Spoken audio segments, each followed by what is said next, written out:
Super Bowl 59, New Orleans here. Donnie Rightside, and we got a special guest today. It's Will Shields. And when I talk about great offensive linemen, we don't just talk Kansas City. We don't talk Nebraska. We talk worldwide. Love having you here, Will. Thanks, man. I appreciate it. Thanks for having me. Fantastic. Hey, we got a lot to get to here, and I want to start and go way back. We know how good you were at Nebraska, but when you get to the NFL as a third-round draft pick, what was that transition like for you? You know, the transition was actually trying to figure out where do you fit in, how do you grow. But fortunately, I had some great guys around me. I had Joe Montana, Marcus Allen, which they took me under their wing and said, hey, Will, follow us and we'll figure out how we can make you a little bit better here and there. So it was good having those great guys be mentors and sort of walk me through what it was like to be a pro in the game. Exactly. It was, I mean, watching your career play out, and Marty Schottenheimer, your head coach, I know you had Dick Vermeil as well. Talk about some of the transitions in Kansas City from working with different head coaches and what their styles were. You know, it was really unique because the simple fact of it is that we had so many different coaches. I should say about 4 or 5 different coaches. But Coach Vermeil was the only offensive-oriented guy that really believed, hey, you can win by having a great offense.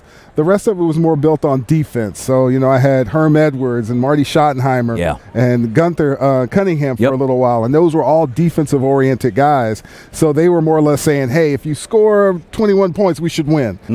Where then you had Coach Vermeil that came in that goes, hey, every time you touch the field, you score. And so it was a different mentality as far as learning what those different styles was. And one guy was air it out. The other guys was like, hey, let's run the ball, run the ball, and make it happen. But what was really cool is the simple fact of learning from the great men and understanding where they wanted you to go and how to get there. Now, you came from one of the greatest fan bases, not the greatest, in the NFL in Kansas City. Playing at Arrowhead. What was that like on a Sunday? Oh, it was awesome. It was actually almost like you were still in college. You smell the smoke. You have the people out there tailgating.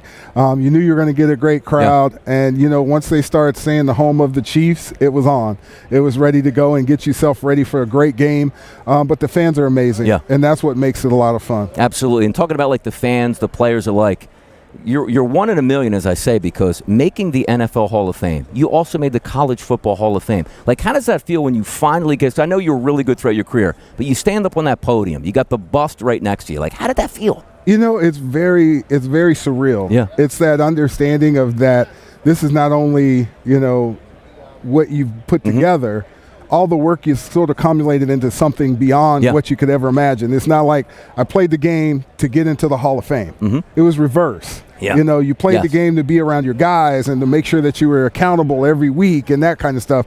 And then just so happened that at the end you were good enough to actually get that opportunity to have that bust created and get that opportunity to say that you're one of the best. One of the best guards of all time, no doubt about it, was Will. Let me ask you a question about the Super Bowl here. There are some great defensive tackles on both sides. How did you handle the really good defensive tackles in your time? You know, sometimes I just was telling a friend of mine, it's like you got to negotiate space. The simple fact of it is, you know there's going to be some plays that they're going to make here and there, but if you can negotiate enough space in there just to make it happen so your guys can get the plays that you need to make happen, that makes a big difference. Because you're not going to just say, I'm going to dominate somebody that's, I mean, they get paid too.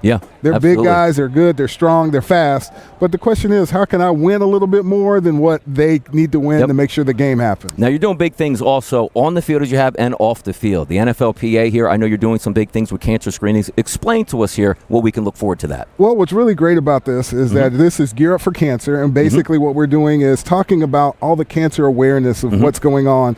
Most people don't realize is that, you know, when you have colonoscopy cancer, that it's really something that can be prevented if you get screening early. So we're trying to let everybody know that, hey, once you reach the age of 45, you need to get your screenings done on a consistent basis because it's something that could help your family and help yourself grow for the future. Absolutely. It's great stuff you're doing here. Now, we do have the Super Bowl this weekend at Sunday. I have to tell you, I'm a born and bred Eagles fan.